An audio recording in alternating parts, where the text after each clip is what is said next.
Hello everyone, আসসালামু আলাইকুম। Welcome back to my channel. Welcome করছি আমার নতুন একটা ভিডিওতে। আজকে আবার চলে আসলাম সুন্দর একটা রেসিপি নিয়ে। যারা গন্ধের জন্য হাঁস খেতে পারেন না, যাদের কাছে হাঁস খেতে একটা ব্যাড স্মেল লাগে, তো তাদের জন্য আমি একটা রেসিপি নিয়ে চলে আসলাম।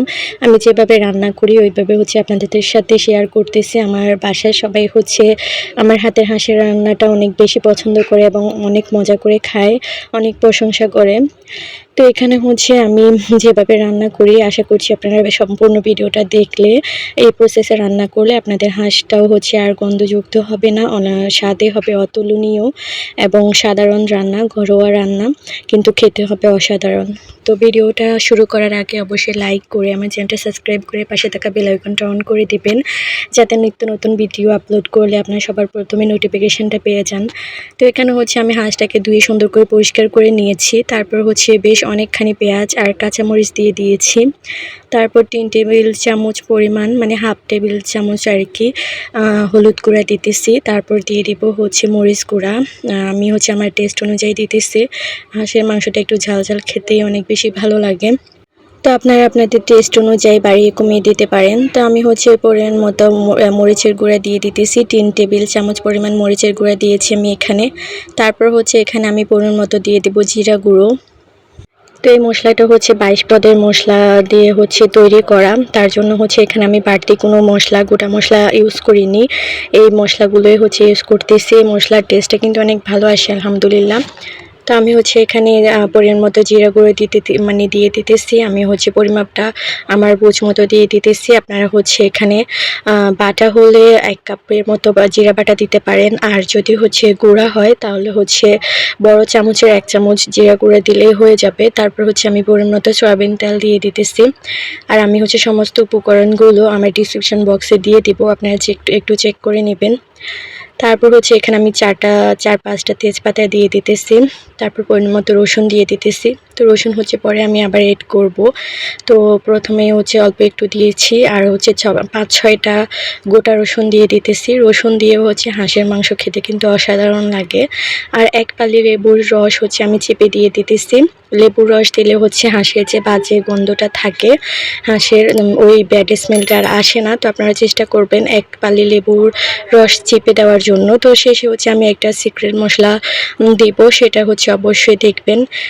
তো তার জন্য ভিডিওটা শেষ পর্যন্ত দেখতে হবে। তো সুন্দর করে আবার মেখে নেব। সুন্দর করে মেখে 1 ঘন্টার জন্য আমি রেস্টে রেখে দেবো ঢাকনা দিয়ে। তো চলে আসলাম 1 ঘন্টা পর। 1 ঘন্টা পর চুলার আঁচটা মিডিয়ামে রেখে আমি মাংসটাকে সুন্দর করে কষিয়ে নেব। যত সুন্দর করে কষানো হবে তত সুন্দর হাঁসটা খেতে অনেক ভালো হবে। তারপরে দেখেন আমি 20 থেকে 30 মিনিট হাঁসটাকে মিডিয়াম আঁচে ভালো করে কষিয়ে নিয়েছি। তারপর এদিকে শিলপাটে আমি আদা বেটে নিয়েছি। আদা আর একটা সিক্রেট মশলা, সেটা বাদাম বাটা আর আদা আর পোস্ত বাটা, 3টা মিক্স করে আমি একসাথে বেটে নিয়েছি। আর পরিমাণ মতো একটু রসুন দিয়ে দিয়েছি। আমার রসুনটা একটু কম মনে হয়েছিল, তার জন্য পরে একটু রসুন অ্যাড করেছি। তো সবগুলো মশলা দিয়ে আমি ভালো করে আবার মিশিয়ে নিতেছি। তো কিছুক্ষণ সময় আরও একটু কষিয়ে নেব। দেখেন যত সুন্দর করে কষানো হবে। আর এইদিকে একটা কাজ করবেন, ঢাকনা দেবেন না। শুরুতেই হাঁস রান্নাতে ঢাকনা না দিয়ে হাঁসটাকে সুন্দর করে কষিয়ে নেবেন। ঢাকনা দিলে হাঁসের বাজে গন্ধটা থেকে যায়, ঢাকনা না দিলে ব্যাড স্মেলটা আর থাকে না। তো এটা একটা গুরুত্বপূর্ণ টিপস। তারপর আমি মশলাটা দিয়ে আবারও ভালো করে কিছুক্ষণ কষিয়ে নিয়েছি। এরপর আমি ফুটন্ত গরম পানি দিয়ে দিতেছি। তো আপনারা চেষ্টা করবেন গরম পানি অ্যাড করার। গরম পানি দিলে হাঁস রান্নার টেস্টটা ভালো আসবে। তো পানি দিয়ে আমি নেড়েচেড়ে মিশিয়ে নেব। তো মিশিয়ে নেওয়ার পর আমি আরও 30 মিনিটের মতো জাল করব ঢাকনা দিয়ে।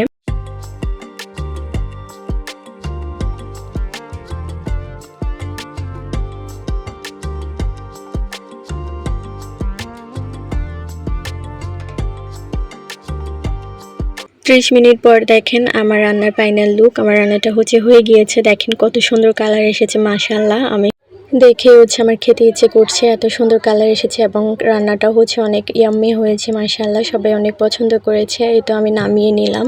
হাঁসটা অনেক তেলওয়ালা ছিল, দেখেন কত সুন্দর উপরে দিয়ে হচ্ছে তেল ভাসতেছিল। তো আমার রান্নাটা শেষ হয়ে গিয়েছে। এইদিকে দেখেন হচ্ছে বৃষ্টি শুরু হয়ে গিয়েছে, আজকে সারাদিন অনেক বেশি বৃষ্টি হচ্ছে। তো বৃষ্টির পানিতে এসে একটু দুষ্টামি করতেছিলাম। আমার ছোট মেয়ে হচ্ছে বৃষ্টিতে নেমে গিয়েছে ভেজার জন্য। তো দেখেন বৃষ্টি হলে আমার অনেক বেশি ভালো লাগে। তার মধ্যে হচ্ছে আমাদের নোয়াখালীর অবস্থা তো খুব খারাপ, বৃষ্টি হলে আবার ভয়ও লাগে। তো আমার ভিডিওটা আপনাদের কাছে কেমন লেগেছে অবশ্যই কমেন্ট করে জানাবেন। যদি ভালো লেগে থাকে অবশ্যই চ্যানেলটা সাবস্ক্রাইব করে পাশে থাকা বেল আইকনটা অন করে দিবেন। তো আজকের জন্য আমার ভিডিওটা এই পর্যন্তই। সবাই ভালো থাকবেন, সুস্থ থাকবেন। আল্লাহ হাফেজ।